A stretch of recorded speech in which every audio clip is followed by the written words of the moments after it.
1. Madam Speaker, ladies and gentlemen, we need to give credit where credit is due. It's quite hard to be able to start and grow any kind of business, and even rising entire sectors and industries to the point that you need antitrust laws. These are extremely difficult, and only in hindsight can we say that, these businesses made a mistake. These businesses aren't that important. They're kind of shitty and irrelevant. This debate is specifically about how we can give this business a chance to be able to turn around their business model and be able to resuscitate an industry to a chance for them, their employees, and all of the people who put money in here to not transform that into a huge waste and sunken cost and lost opportunity, but give them a chance to be able to innovate, shift their business model, and have a chance at maybe never becoming the same way it was before, but having a chance at still becoming relevant to be able to employ people and help the world.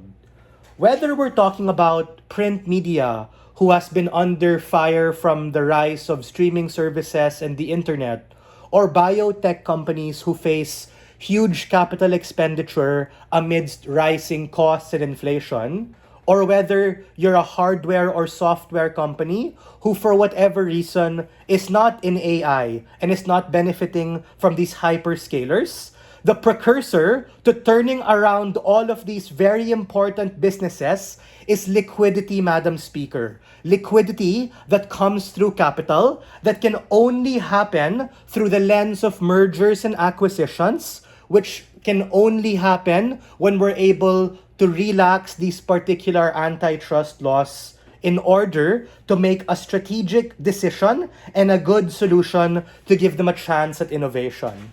A few strategic observations to also lubricate the extension coming from closing government. Let's talk about OG, right? Opening government is correct, but they're quite vague. They mention a transition, but lack the how. I'm going to answer that. Specifically, this transition to be able to innovate or turn around the business can only happen if they have access to capital. This means we're very much willing to take the weighing and comparative of a short-term monopolistic or oligarchical control in order for these businesses to actually have a chance at sustainability. Because OG's right? They talk about how we want to help them, but we're gonna take this beyond and say that if we want a chance for them to be able to transition or shift their model into something that consumers actually want, we need liquidity.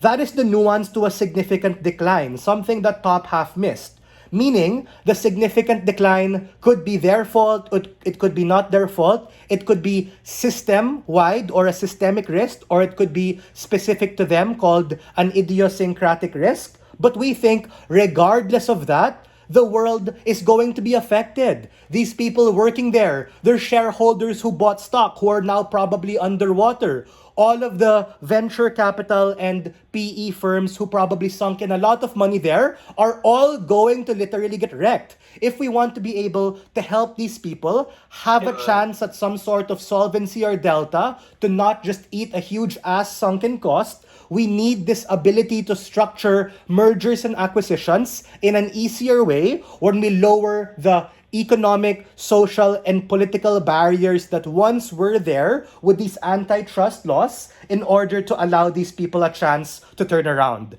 The mechanism here that opening missed is that mergers and acquisitions specifically allow them to be able to pay off certain debt, to be able to refinance, and have the balance sheet or income statement healthy enough because they need to be able to have some sort of access to capital. I agree with opening government that, okay, maybe these antitrust laws later could be relaxed, but to better engage with opening opposition, we're gonna bite the bullet and say, even if in perpetuity or in the long horizon, we're still gonna defend that monopoly or that oligarchical control in order to protect all of those stakeholders I mentioned. Because the missing mechanism and middle analysis coming from our opening is really nuance to the significant decline. We need to understand that even amidst a significant decline, you have market leaders and market losers. That's exactly where these market leaders who are still cash positive or who still have certain forms of equity and debt to be able to finance this can actually bail out these market losers. This can happen through a merge wherein company A merges with company B, they become company AB, or through a direct acquisition if it's strategic. Company A buys out or eats company B and they become a bigger form of company A. This in itself is good, and this ultimately allows them a chance to turn their business model. Go, I'll take your POI.